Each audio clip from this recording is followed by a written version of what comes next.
día de hoy. De acá en más, los sonidos de la realidad. Son los audios de la mañana. Bueno, Luis Toto Caputo, le escuchamos la voz. Ahora ya lo conocíamos de la época de Caputo como funcionario del gobierno de Macri, pero ahora ya como ministro de Economía designado por Milei. Ayer fue a encontrarse con el presidente electo en el Hotel Libertador y por primera vez tuvo un breve contacto con medios de prensa que esperaban en la puerta. Lo hacemos para todos los argentinos. Obviamente es un esfuerzo enorme porque todos sabemos la herencia que estamos recibiendo, como dice el presidente, la peor de la historia. Así que, bueno, todos entusiasmados y vamos a dejar la vida. ¿Qué debería de preocuparse la ciudadanía, Luis? Bueno, la herencia que estamos recibiendo, como digo, es la peor de la historia. Así que claramente, digamos, motivos sobran. Pero para eso estamos acá, para tratar de encontrar la solución a todo esto. Bueno, vamos a dejar la vida, una arenga medio futbolera respecto a lo que viene. Es la misma advertencia que va a hacer el domingo Javier Milei cuando hable después de recibir los atributos del mando presidencial. Le preguntaron a Caputo por el valor del dólar a partir del domingo. Todo va a ser comunicado en su momento y, bueno, nada, hay que esperar. Va a haber un vocero, como siempre, ellos son los que anuncian. La idea es que todo lo que es comunicación haya, digamos, una persona para que no haya diferentes voces y no haya confusión. ¿Es razonable el valor de 600, 650 el dólar? No puedo dar ningún valor. Así que porque ya lo tiraron, ¿viste, no? No, pero de vuelta, todo esto es lo que se va a comunicar en su momento y no sería responsable de mi lado hacer ningún anuncio de ese tipo. Bien, el que ya lo hizo fue Guillermo Franco, ¿no? El futuro ministro del Interior, que era el que había dicho que veía razonable un dólar a 600 pesos, cosa que Caputo no le cayó nada en gracia, sobre todo porque además genera expectativa. Estamos en una situación además donde ya los precios se están disparando y la expectativa de una devaluación mete más presión todavía sobre los precios. Lo que confirmó es algo de su equipo, Luis Caputo, respecto de quién va a ser el titular del Banco Central. El nombre es su socio de toda la vida, se llama Santiago Bausili, también fue secretario de Finanzas con Caputo en el gobierno de Mauricio Macri, socio de la consultora que acaban de disolver, esta empresa privada, mientras estén en la función pública los dos. De hecho, justo en el día de ayer recibió la noticia de que la Cámara Federal le había dictado la falta de mérito y ayer mismo lo confirmaron. Tenía que ver una causa judicial en la que se lo investigaba el socio de Caputo por negociaciones incompatibles con la función pública, porque antes de entrar al Estado, la otra vez había estado trabajando con el Deutsche Bank a lo largo de muchos años. Cuando llega al Estado, el Deutsche Bank fue uno de los que interviene en las negociaciones de colocación de deuda. Él tenía además una plata por cobrar del Deutsche Bank de remuneraciones atrasadas, de bonos, etcétera, que había. Con lo cual, como no se apartó y no se excusó de participar de esas negociaciones, el juez Casanelo lo procesó. Ayer la Cámara le dictó la falta de mérito y Caputo ayer mismo lo confirmó a su socio como el futuro titular del Banco Central. ¿Quedó conforme el presidente Milei después de la reunión con Furiase, con Bausili? Por supuesto, sí, toda gente de primerísima línea, excelentes personas, así que sí, por supuesto, está contentísimo con... ¿Federico Furiase se suma al equipo económico? Sí, Federico también. ¿Cuál va a ser el cargo? Federico va a estar en el equipo de asesores. Bien, a ver, ahí confirma dos cosas. Federico Furiase es un economista relativamente más joven, digamos, pero integrante de la misma consultora, un experto en finanzas que apareció mucho en medios, que en su momento fue muy criticado por Milei, en la época de Milei mediático, decía que era en esas cosas entre economistas, decía que era un ignorante, que encima era un soberbio, etcétera. Bueno, se suma los economistas nunca hablan bien de otros economistas. No. Se suma toda la consultora de Caputo y Furiase y Bausili, con Furiase incluido, al equipo económico. Mientras tanto, Cristina Fernández Kirchner se despedía a la vicepresidenta ayer del Senado. Le toca volver el domingo de todas maneras porque ya tiene un rol en tomarle juramento a la vicepresidenta entrante, Victoria Villarruel, el domingo. Pero de su parte se despidió ayer de los empleados del Parlamento. Nos merecemos vivir mejor. Quiero despedirme. ¿Qué es despedirme? Yo voy a estar cerquita. Voy a estar cerquita, acá en el Patria, a 2 cuadras. Así que cualquier cosa, ya saben dónde encontrarme. Beso grande a todos. Bien, Cristina Fernández de Kirchner augurando que se vienen tiempos difíciles, dijo que el superávit fiscal a costa del dolor de la gente no vale la pena, y dijo, me van a encontrar acá, vuelve a las oficinas que tuvo en el Instituto Patria durante el gobierno de Mauricio Macri, donde siempre está con Parrilli, que seguramente la acompañará, ¿no? Ahora, esa definición cambia absolutamente el escenario. ¿Por qué? Porque todo el mundo tenía o daba por descontado que Cristina Fernández de Kirchner el domingo tomaba juramento, volvía a su casa y se iba al sur. Y nadie sabía qué iba a hacer después. Claro. Dicen, se va al Calafate y se queda en el Calafate. Bueno, Cristina acaba de decirnos que no se va muy lejos, que va a seguir acá, que va a estar, no sé si al frente de un sector de la oposición. Pero voy a estar acá. Pero va a estar ahí. Totalmente. Bien, ayer Macri sacó un comunicado, un tuit en realidad, que en X, ya no es más Twitter, claro. pero bueno, una publicación en X donde se molestó porque dice que ya todavía Javier Milei no asumió y la CGT ya está amenazando con tomar la calle para resistir las medidas. Por eso Milei toma la decisión también de hablar a la calle y no al Parlamento, porque ahí está su fuerte, es lo que intentan movilizar también simbólicamente, ¿no? Mientras tanto, Victoria Villarroel, la presidenta electa, empieza a movilizarse dentro del Senado para sumar apoyos para las leyes que va a mandar Milei tan pronto como el lunes, Bueno, estuve reunida con el bloque de la Unión Cívica Radical, fue una reunión muy amable, donde nos conocimos mutuamente, donde pudimos charlar sobre lo que pretendemos hacer de ahora en más, que es recuperar la periodicidad en las sesiones, recuperar labor parlamentaria y conversar sobre todo sobre los proyectos de ley que nos va a enviar el Ejecutivo, que van a ingresar aquí por el Senado y que necesitamos el voto de todos los espacios para que puedan ser aprobados. Así que una reunión, la verdad, muy amable, muy cordial. Luego tomé un café con la senadora Carolina Lozada, que ya nos conocíamos antes por ser periodista, así que bueno, todo sin problemas y en un clima que es lo que creo que quiere el pueblo argentino, que es un clima de concordia.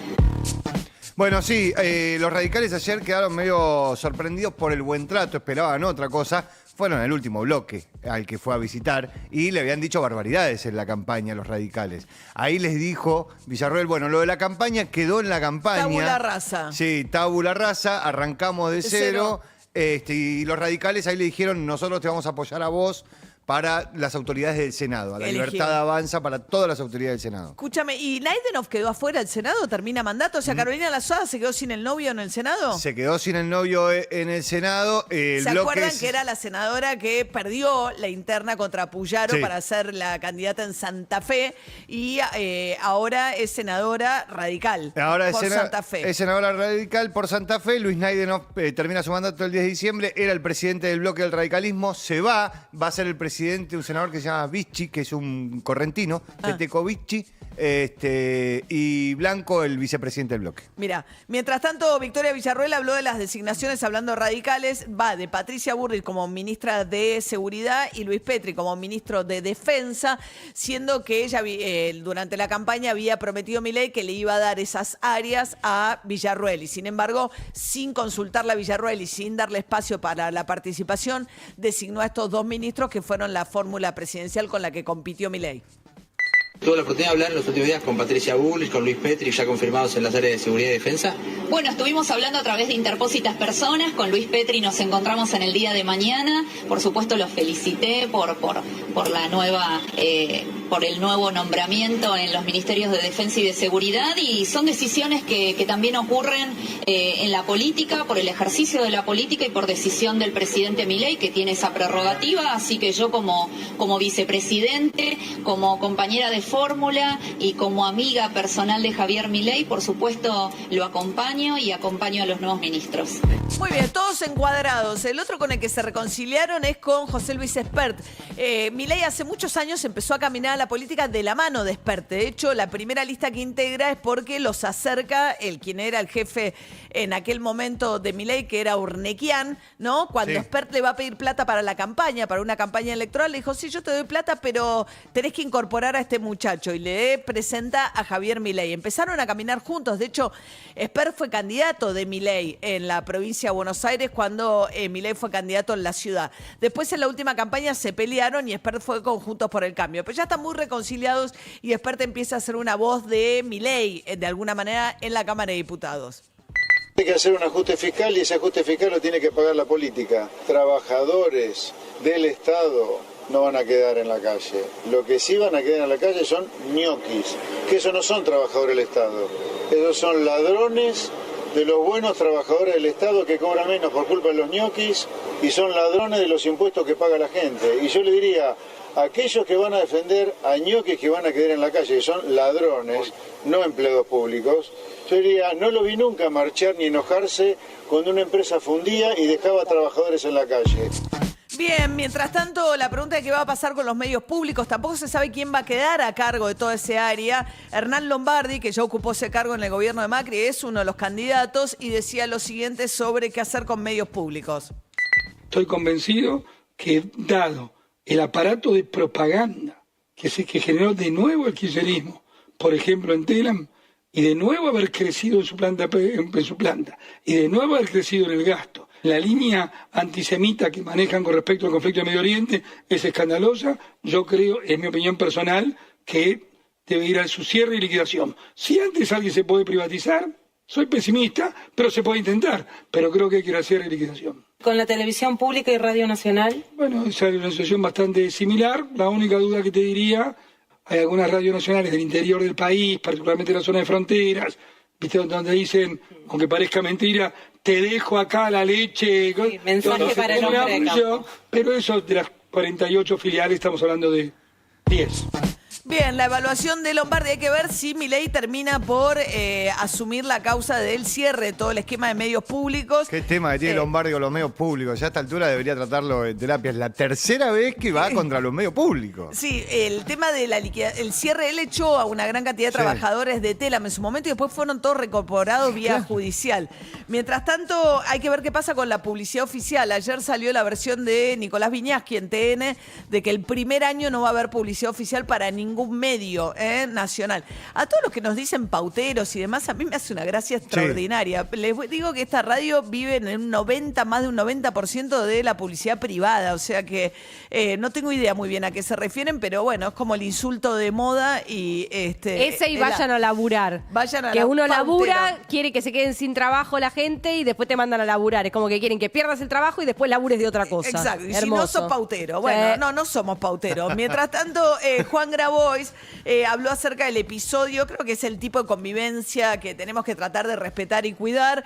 Una situación muy desagradable para él porque estaba tomando un café con su papá, que contó que además está enfermo en un tratamiento oncológico y que fundamentalmente ante un insulto se preocupaba también por su papá, que no se alterara el padre en esa situación. Todavía me pregunto cuál es el delito que cometí. No lo sé, no estoy imputado, no estoy procesado, no estoy condenado por nada, nunca le robé nada a nadie. Mi papá tiene 81 años, está atravesando un tratamiento oncológico, me invitó a tomar un café y desde luego cuando una persona me empezó a agredir se puso muy nervioso. Le pedí 5 veces que se vaya. Y cuando vi que no se iba a ir, tuve que cambiar la actitud y correrlo, porque mirá si a mi papá le da un infarto, si le da algo. Bien, una situación en la que creo que hay que mejorar la calidad del debate, o sea, la verdad que interrumpir en una situación así a los gritos y a los insultos contra alguien que además efectivamente no tiene, te puede gustar o no, puedes estar de acuerdo o no en la manera que expresa sus ideas o lo que fuere, pero no hay ninguna denuncia que se conozca en contra de Juan Grabois y aunque se conociera, digo, hay que cuidar el tipo de convivencia y de debate público. Mientras tanto, Andrés Larroque, el Cuervo Larroque, refiriéndose a la herencia de Alberto Fernández, que se va a ir con casi un 50% de pobreza, con la medición seguramente de fin de año del INDEC. Dijo lo siguiente, quien aparece ahora muy distanciado de Máximo Kirchner, ha habido un movimiento ahí, Larroque era el secretario general de la Cámpora, dejó de ocupar ese cargo y pasó a ser una figura muy importante del gabinete de Kicillof y una figura, dicen que lo podría poner en el nuevo gabinete en un lugar más destacado todavía. Sí, en lo que vendría a ser la nueva estructura, lo que antes era como una jefatura de gabinete, bueno, todo eso que se desarmó con la salida de Insaurralde, bueno, parte de esa estructura se la quedaría Andrés el Cuervo Larroque. Me dio un poco de pena en un sentido. Yo creo que preferiría no enredarme porque yo cuando tuve que plantear las cosas lo hice. Cuando tenían un sentido práctico me parece que hoy ya carecen de sentido. Me parece que nosotros le tenemos que ofrecer un panorama hacia adelante a nuestro pueblo, a la militancia y bueno, ya esto me parece que es algo del pasado, que por supuesto no es ajeno a los análisis, pero yo cuando tuve que hablar lo hice. Bueno, acá mismo, ¿se acuerdan cuando dijo Alberto Fernández se quiere llevar el gobierno a la mesita de luz? Fue una de las declaraciones más polémicas, que más ruido generó. 7:15 de la mañana, gris, inestable, lluviosa, 19 grados 9, 22 la máxima, sunrise.